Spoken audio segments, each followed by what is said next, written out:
एक मां ने बंटवारे की गलती कर दी। नाम सुषमा था। सुषमा के 4 बेटे थे और पति का नाम राजेश। राजेश गंभीर बीमारी की वजह से मृत्यु को प्राप्त हो गया। चारों बेटों की शादियां हो चुकी थी। पिता के जाने के बाद भी परिवार में अनबन ना हो, यही प्रयास रहता था सुषमा का। लेकिन एक दिन सुषमा ने सोचा कि यदि मुझे कुछ हो गया तो यह जमीन और संपत्ति के लिए चारों बेटों में झगड़ा हो गया तो। इस विचार के साथ रात भर नींद नहीं आई। इसीलिए एक रविवार को चारों बेटों और बहुओं को बुलाकर दिल पर पत्थर रखकर बंटवारे का ऐलान कर दिया। चारों बेटों को कुछ समझ नहीं आ रहा था क्या कहना है, लेकिन फिर चारों मान गए ये सोचकर कि भविष्य में इस विषय पर परिवार में अनबन हो सकती है।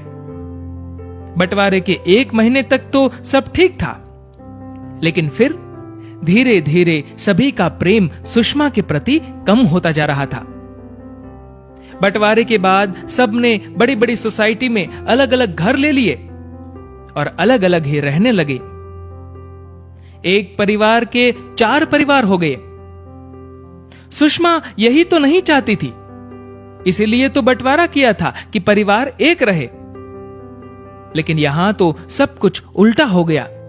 इतना ही नहीं, अब तो ऐसा वक्त आ गया कि बहुएं भी बात बात पर अपनी सास सुषमा को ताना मार देती थी।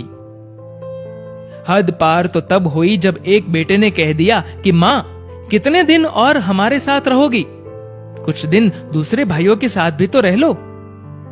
अर्थात बोझ बन चुकी थी। अब सुषमा अकेली पड़ गई थी। एक दिन गार्डन में टहलते वक्त सुषमा को उसकी एक पुरानी दोस्त मिली, रेखा। कुछ दिनों बाद जब रेखा और सुषमा फिर से मिले तो बैठकर बातें कर रहे थे। एक दूसरे की सुख दुख की बातों के बीच सुषमा की आंखों से आंसू निकल आए। रेखा ने सुषमा से पूछा और सुषमा ने अपना सारा दर्द अपने दोस्त के साथ शेयर कर दिया। कोई और रास्ता भी नहीं था। रेखा सुषमा से पूछती है कि तुम अब क्या चाहती हो? तो सुषमा ने कहा, मैं सिर्फ अपने परिवार का प्यार और परिवार की एकता चाहती हूं। रेखा ने कहा कि मेरे पास एक रास्ता है और तुम्हें मेरे बताए रास्ते पर चलना होगा तो तुम्हारी दोनों इच्छा पूरी हो सकती है। सुषमा ने बिना कुछ सोचे हां कह दिया। अगले दिन दोनों मिले और रेखा ने सुषमा को एक संदूक दिया।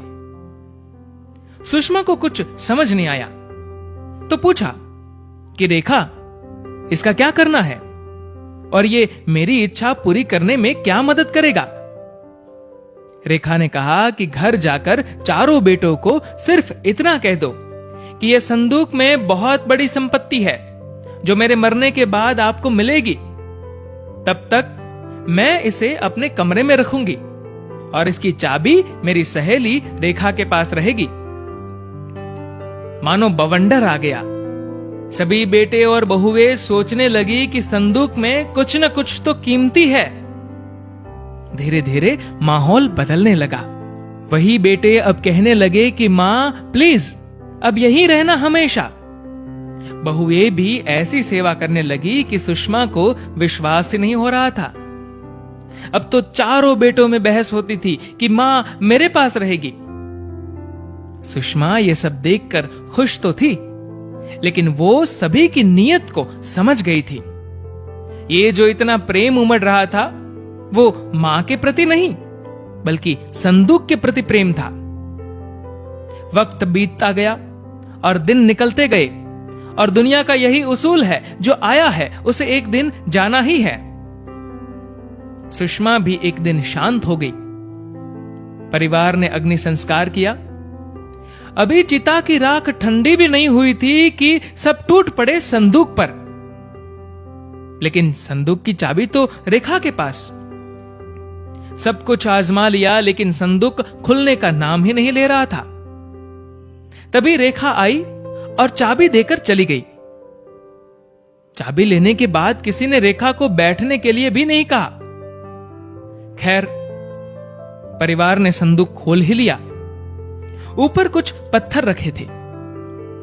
पत्थर के नीचे एक कागज था। एक चिट्ठी थी जो सुषमा ने लिखी थी। बड़े अफसोस की बात है कि पैसों के इर्द गिर्द घूमता है तुम्हारा सारा जीवन, और उससे भी बड़े अफसोस की बात है कि मुझे तुम्हारा प्यार पाने के लिए ये गंदा खेल खेलना पड़ा। इस संदूक की लालच में देखभाल की थी ना मेरी, सोच रहे होंगे कि हार गए। अरे ये आप लोगों की हार नहीं, इस मां की हार है। परिवार ना बट जाए इसलिए बंटवारा किया था। मुझसे अनजाने में गलती हुई थी। अब मैं तो इस दुनिया में नहीं रही, लेकिन यदि मेरी अंतिम इच्छा पूरी करना चाहते हो तो फिर से एक हो जाओ, क्योंकि परिवार की एकता ही मेरी अंतिम इच्छा है। सभी की आंखों में आंसू, सभी ने चिट्ठी को सर पर लगाकर मां से माफी मांगी। आखिरकार सुषमा की इच्छा पूरी हुई, परिवार फिर से एक हुआ। सच ही कहा था सुषमा ने कि इस संदूक में बहुत बड़ी संपत्ति है, वो है परिवार की एकता। दोस्तों, इस वीडियो को लेकर आपकी क्या राय है, नीचे कमेंट करके हमें जरूर बताएगा। और अगर आपको ये वीडियो अच्छा लगा हो तो इस वीडियो को लाइक करेगा और शेयर करेगा। और दोस्तों, ऐसे ही इंस्पिरेशनल वीडियोस के लिए हमारे फेसबुक पेज को फॉलो करिए और हमारे यूट्यूब चैनल को सब्सक्राइब करना मत भूलिएगा। धन्यवाद।